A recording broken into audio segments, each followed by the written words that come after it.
You're listening to the Public Health Entrepreneurs Podcast with your host, Dr. Charlotte Huntley. Greetings, everyone, and thank you for joining me on this episode. I'm so glad you decided to tune in, and I'm going to share with you my thoughts on a topic that comes up every now and again for established entrepreneurs who are looking to scale and grow their business and trying to figure out what the next level looks like or will look like for them. So just as an introduction, in case you are tuning in for the very first time, I'm Dr. Huntley, and I'm a public health entrepreneur. I have over 25 years of experience in healthcare and in public health, and I have really enjoyed this journey, retrospectively speaking, because there were always parts that I enjoyed while going through it in real time. But I've really spread my wings, and I've supported a lot of entrepreneurs along the way, which is how we got to this podcast.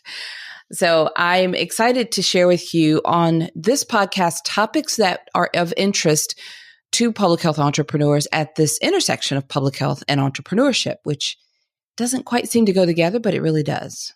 All right.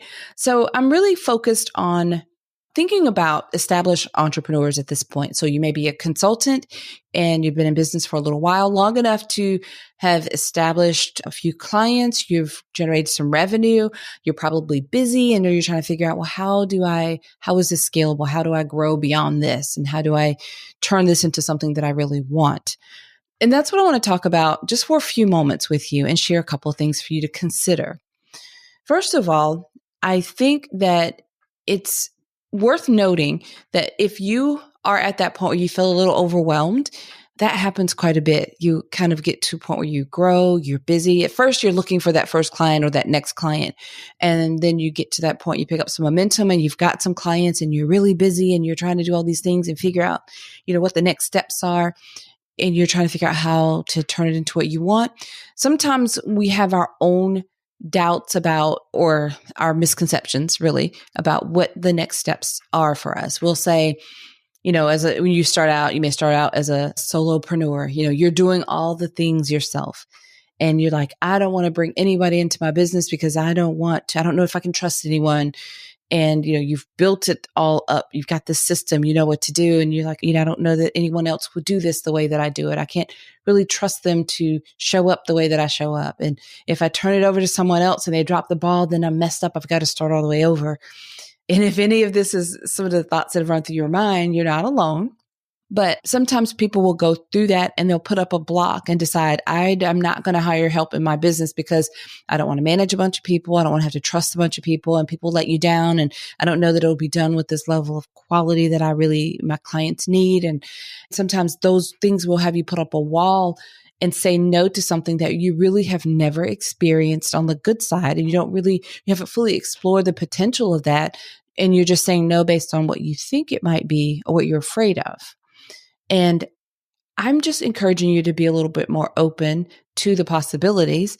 And you may explore it and decide, okay, I'm not really going to have that kind of a structure. Or you may decide exactly what team members you want to have. Some of you already know, I want to have a team because I don't want to be doing all this by myself. And then some of you just don't know yet. And it's okay. That's the first thing to remember. It's okay. In this walk, I think it's interesting to note that you often won't know what you want or need or like or don't like until you really try it. So I encourage you to be open. Be open to those possibilities of solopreneur versus building a team. Think about the impact you want to have. I think that's a great way for you to help start to ground yourself, is to think about the impact you want to have on the communities that you're serving, how you want to show up for your clients, if individuals are your clients, or if you are working with organizations and those are your clients. Decide the impact you want to have at the end of the day, at the end of the project, and maybe work backwards from there. So you can have a large impact as a solopreneur or a very tiny team. And you can do the same with a large team. So it's really about the impact you want to have. And it's almost like a reframing and thinking about, okay, this business is not who I am. It's what I created, but it's not me. So separating yourself from your business is kind of difficult to do at the beginning because you created it and you built it and it's, it's part of you.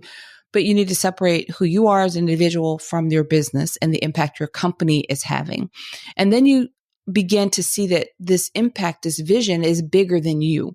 So sometimes if you have a dream or a goal for having big impact and you're doing things that are self-sabotaging, you're like, okay, well, I'm not going to be able to build a team, or I'm not going to get any help because I don't trust people. Then you're almost putting up a wall between what you're able to do now and the potential of what you really want to have happen in the future. Does that make sense? So one of the things that I think is to just kind of remain open instead of saying a hard no to something that you really haven't experienced or tested out or really explored objectively. Maybe just instead of saying no, you can start to explore it. You can consider it. You can be open to it, and at least exploring a little bit more objectively before you decide that it is no. Maybe try it out or test it out before you decide it's a hard no. And then another thing, like I said, is to think about the impact that you want to have.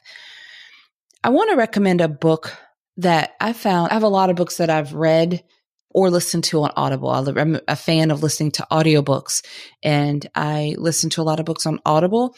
And sometimes I will decide that because I walk a lot and I'm really active, so I can get a book in if I'm walking and listening to a book. And if I decide that that's, I'm learning a lot from that, it's really helping me, I would then order the hard copy, and then I can go through it and mark it up. And that's just what works for me. Some people go straight to the hard copy. Some people stay with Audible or some combination. But this book happens to be great on Audible and hard copy. So either way, whatever works for you. But it's called Built to Sell. And I am sorry, I don't have the author for you. But it's a short, let me see if I can look it up while I'm talking to you, actually. If you listen on Audible, it's a short kind of a listen. It's told in story, which I really like.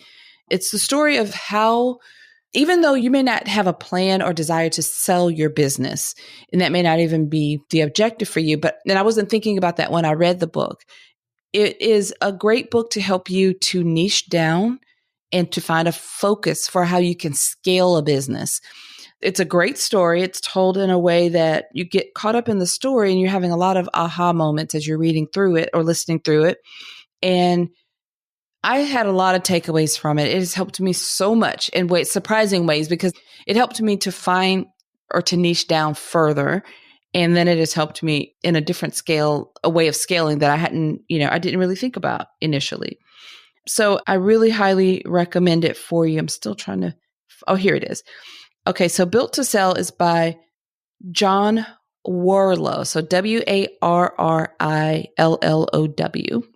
And I'm going to see, I finished it a long time ago, so it's kind of in my archives. But I recommend that book. It's not a very long one to listen to. So I think I listened to it while I was traveling, maybe. I'm not sure. But it is a great story filled with some aha moments.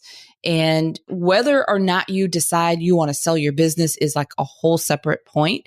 I think that the process, listening to it as you're listening to the story, you'll learn a lot about how to scale your business, and also about how a team can potentially help you get where you want to go with your business. And it even gives you ideas for the type of people you may or may not need on your team. So it was recommended to me by my coach, and I highly recommend it to all of you listening who have a business.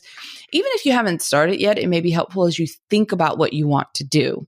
But I know that for someone who has an established business and you're looking to think about how you can grow or scale or what you want to do with this business, it's very helpful. So I'm going to leave you on that note with just the encouragement to be open to the possibilities of how you can create the business. Remember, this is your business. It's the business of your dreams. Like, you need to create what you want. Think about your lifestyle. Think about the kind of work week you desire to have. Think about the way you want to work and the impact that you want to have. Those are important things to consider. And we're all very much servant leaders as public health professionals. So think about the impact you want to have and what you want to create for yourself and others. And then remain open to possibilities that you may not have experienced yet, and move forward in that way, as opposed to putting up these walls based on something that you're afraid of. That's not maybe truth, but some walls that you're putting up based on what you're afraid of, or you've heard someone else describe misinformation or not complete information, or maybe past experience. But as a, like being a supervisor or a boss in your workplace is a little different than running your business and leading a team. And there's all the possibilities. I encourage you to remain open. Okay. All right. If you know of someone who could benefit from this episode, I ask that you share this with them. I think these messages sometimes are, helpful as we listen to them, but then also if we know of someone that may also be positively impacted, if we share it with them, that can be very helpful. A lot of things like the book I'm mentioning was recommended by a friend and by my coach. So recommend this podcast episode to a friend if you know of someone who could benefit from what I share on these episodes. All right, everyone. Until next time, have a fantastic rest of your day. Thank you for listening. Visit publichealthentrepreneurs.com to learn more.